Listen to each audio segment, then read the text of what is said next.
कोई सोच रहा हो कि संसार की वस्तु मिल जाने से हम आनंदित हो जाएंगे, हमको हमारी फैक्ट्री एक बन जाए तो हम आनंदित हो जाएंगे, एक नहीं 1000 फैक्ट्री भी बन जाए ना, तब भी गारंटी नहीं है कि आपके जीवन में आनंद आएगा कि नहीं आएगा। वस्तुओं से आनंद नहीं आता है, आनंद आता है भगवान और भगवान की भक्ति के जीवन में आ जाने से। तो बोले फिर ये दुनिया जो लगी पड़ी है संसार में कमाने धमाने, इससे आनंद नहीं मिलेगा? बोले इससे जो मिलता उसको सुख कहते हैं, आनंद नहीं कहते। हाँ, सुख तो जरूर है संसार में, इस बात में कोई भ्रम नहीं है, संशय नहीं है। सुख तो है, दुनिया में बहुत सुख है, अच्छी तगड़ी गाड़ियां हैं, अच्छे बड़े बड़े महल है, बिल्डिंगें हैं, गर्मी पड़ रही हो तो एसी चला के बैठ जाओ सुख मिल जाएगा, ठंडी पड़ रही हो हीटर चला के बैठ जाओ सुख मिल जाएगा। पैसा सुख दे देता है, हाँ, इसमें कोई दोहराए नहीं। पर उस एसी में भी तुम्हारा हृदय आनंद से रहेगा, सुखी रहेगा, प्रसन्न चित्त रहोगे, ये वो एसी गारंटी नहीं दे सकता। वो तो तभी हो सकता है जब जीवन में आनंद होगा, भक्ति होगी, सुख होगा। इसलिए कोशिश करो, क्या कोशिश करो? जितना सुख के पीछे भाग रहे हैं ना, उतना आनंद के पीछे भागो। आज जिसके पास पैसा नहीं, वो पैसा के पीछे भाग रहा है बावरा होकर के, उसे लग रहा है ये मिल जाए तो सुख हो जाएगा। पर जो पैसा वाले, उनसे जाके पूछो कितने सुखी है। दीन कहे धनवान सुखी, धनवान कहे सुख राजा को भारी, राजा कहे महाराजा सुखी, महाराजा कहे सुख विष्णु को भारी, तुलसीदास विचार कहे भैया भजन बिना सब जगत दुखारी। किसी को भी जीवन में सुख की गारंटी नहीं है, एक की गारंटी है, जिसके जीवन में भजन होगा वो सुखी रहेगा, वो परेशानियों में भी सुखी रहेगा, लाख परेशानी विपत्ति में भी सुखी रहेगा। भक्तों पर तो भगवान विपत्तियों का पहाड़ डाल देते हैं, इतनी विपत्तियां देते हैं, इतना दुख देते हैं कि कमर टूट जाए। लोग नहीं कहते अरे भैया ये तो भजन करता नहीं, फिर भी देखो कैसी मौज में। हाँ, मौज में ही रहते हैं ऐसे लोग। पर इससे इसका मतलब तो फिर ये हुआ ना कि भैया फिर तो भजन करना ही नहीं चाहिए। बोले नहीं, समझो बात को, जो भजन नहीं करते ना उनको दुख तोड़ देता है, उनको दुख मार देगा, परेशान हो जाएंगे, घबरा जाएंगे, आत्महत्या कर लेंगे, जहर खा लेंगे, लटक जाएंगे। क्यों? क्योंकि दुख सहने की शक्ति नहीं है।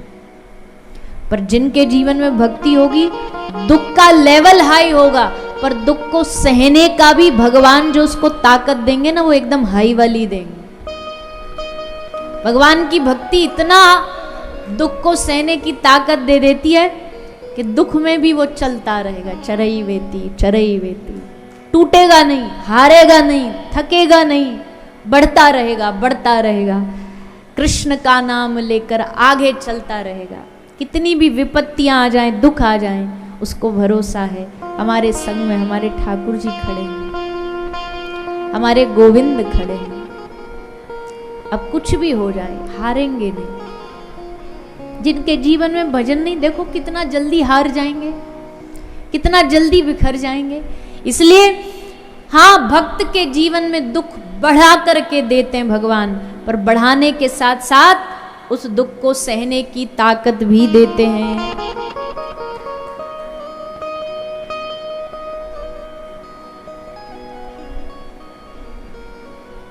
इसलिए ये मत समझना कभी, बहुत लोग इस बात से लेके बड़े चिंतित होते हैं। बोले भैया हमने सुना है कि जितना भजन करते हैं उतना भगवान दुख देते हैं।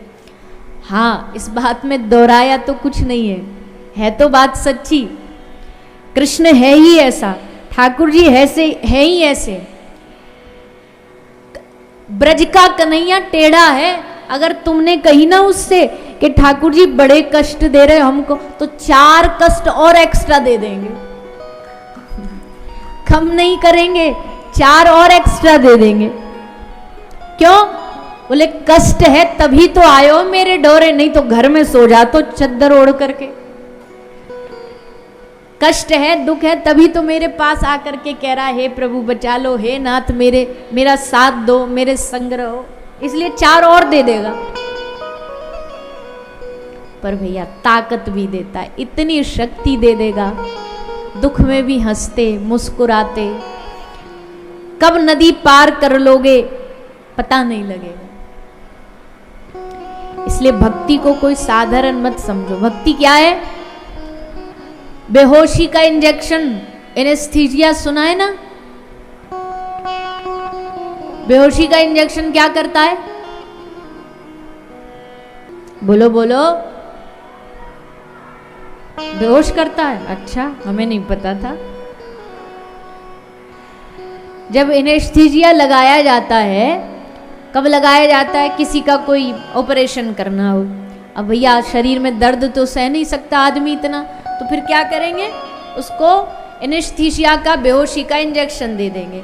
अब काट छाट तो वही होगी, शरीर काटा जाएगा, चाकू छुरी कैंची उस पर चलाई जाएगी, पर दर्द नहीं होगा, है कि नहीं? यही तो करता है। वैसे ही भक्ति भी एनेस्थीसिया है, बेहोशी का इंजेक्शन है। संसार में दुख मिलेगा तो उसका असर पड़ेगा शरीर पर जब भक्ति का इंजेक्शन लग जाएगा ना, तो उसका फिर शरीर पर कोई असर नहीं पड़ता। अब काट लो, छांट लो, चाकू चला लो, छुरी चला लो, असर नहीं पड़ेगा, इफेक्ट नहीं करेगा। वैसे ही दुख भी हमारे ऊपर असर नहीं करता है भगवान की भक्ति के आ जाने से।